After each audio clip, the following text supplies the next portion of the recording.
Assalamualaikum warahmatullahi wabarakatuh. Bismillahirrahmanirrahim. Alhamdulillahirabbil alamin. Assalatu wassalamu ala asyrafil anbiya'i wal mursalin sayyidina Muhammadin wa ala alihi wa sahbihi ajma'in, amma ba'du.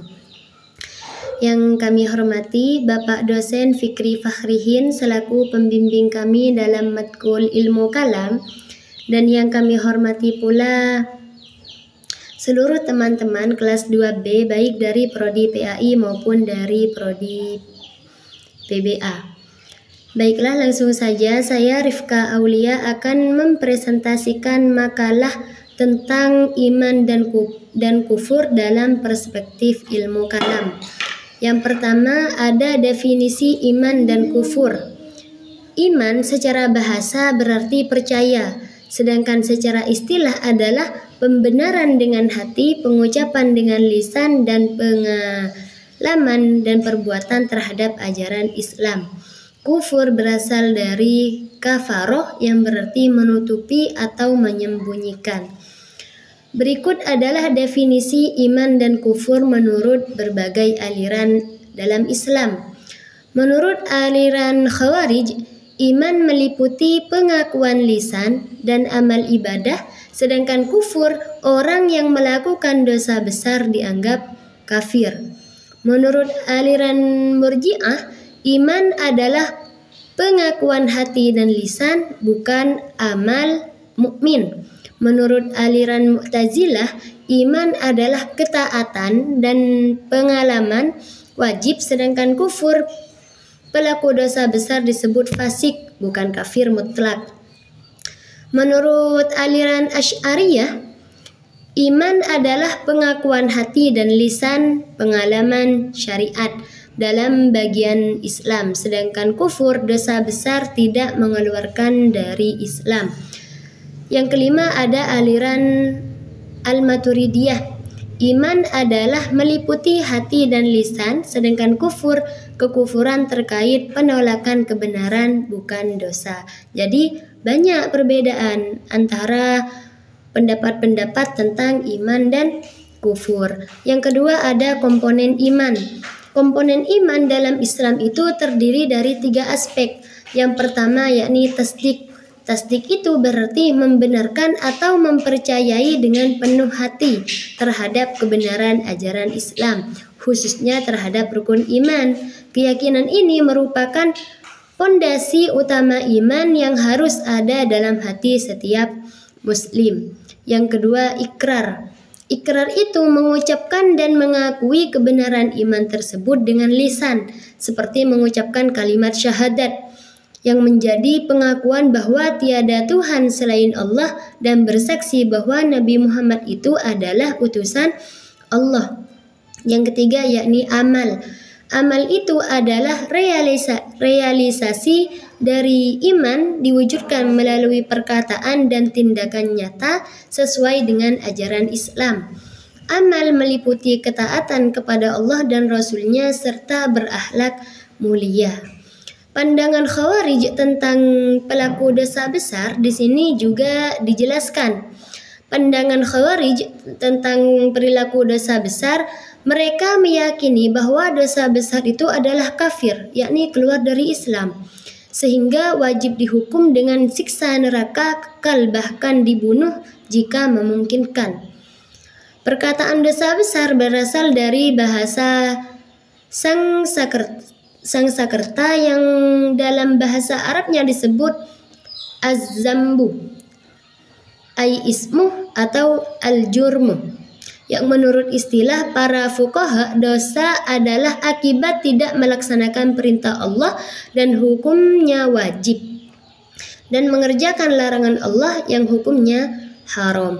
Pada fuqaha sepakat bahwa dosa besar adalah dosa yang pelakunya diancam dengan hukuman dunia, azab di akhirat, dan dilaknat oleh Allah dan Rasul-Nya. Persoalan yang pertama muncul dalam teologi Islam adalah masalah iman dan kufur. Persoalan ini dimunculkan pertama kali oleh kaum Khawarij yang menganggap kafir sejumlah tokoh sahabat Nabi Muhammad yang dipandang telah berbuat dosa besar. Mereka tidak bijaksana. Ali bin Abi Thalib menerima tahkim sebagai penyelesaian persengketaan khalifah dengan Muawiyah ibnu Abi Sufyan. Pada mulanya kaum Khawarij adalah pendukung setia Ali bin Abi Thalib.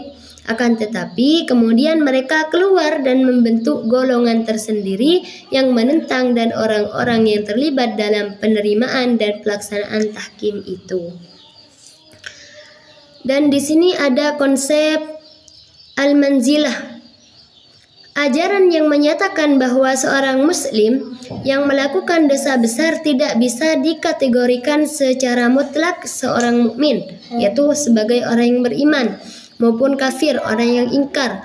Orang tersebut menempati posisi di antara dua status tersebut, jadi berada di tengah-tengah. Orang tersebut menempati posisi di tengah-tengah, yakni sebagai orang fasik, orang yang berdosa besar namun tetap dalam lingkungan Islam. Konsep ini muncul sebagai solusi tengah antara dua pandangan ekstrim. Yang pertama, kelompok Khawarij yang menganggap pelaku dosa besar sebagai orang kafir, kelompok Murji'ah yang tetap menganggap pelaku dosa besar sebagai mukmin sepenuhnya. Dan di sini juga ada aliran Asy'ariyah.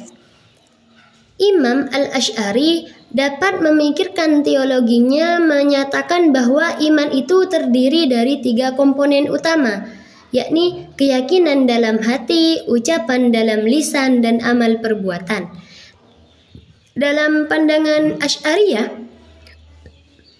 iman bukanlah suatu yang statis, melainkan bersifat dinamis yang dapat bertambah dan juga berkurang sesuai dengan kondisi perbuatan. Dalam pandangan Asy'ariyah, iman bersifat dinamis dan dapat bertambah dengan amal ketaatan serta berkurang dengan dosa dan kemaksiatan. Hal ini menegaskan pentingnya amal perbuatan sebagai bagian dari kesempurnaan iman, sekaligus menunjukkan bahwa keimanan manusia tidak tetap dan selalu dipengaruhi oleh tindakannya. Dan di sini saya akan membacakan kesimpulan dari yang saya bacakan tadi. Kesimpulannya, iman dan kufur merupakan 2 konsep pokok dalam ilmu kalam yang berkaitan erat dengan status keislaman seseorang. Para ulama kalam memiliki pandangan berbeda mengenai hakikat iman. Apakah cukup dengan tasdik, yakni pembenaran dengan hati, atau harus disertai dengan ucapan dan perbuatan. Sementara itu, kufur dipahami sebagai penolakan terhadap kebenaran yang datang dari Allah, baik secara eksplisit maupun implisit.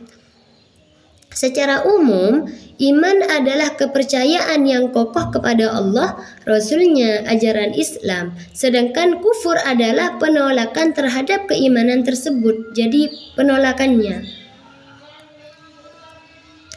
Perbedaan pandangan ulama seperti Murji'ah, Khawarij, Mu'tazilah, dan Ahlus Sunnah menunjukkan bahwa pembahasan iman dan kufur tidak hanya bersifat teologis, tetapi juga berimplikasi pada hukum dan status sosial keagamaan seseorang. Dalam ilmu kalam, iman dan kufur bukan hanya persoalan keyakinan pribadi, tetapi juga menjadi bagian dari wacana teologis yang mempengaruhi sikap umat Islam terhadap keberagamaan, toleransi, dan juga batas-batas keimanan. Mungkin hanya ini yang dapat saya jelaskan, kurang lebihnya mohon maaf yang sebesar-besarnya. Assalamualaikum warahmatullahi wabarakatuh.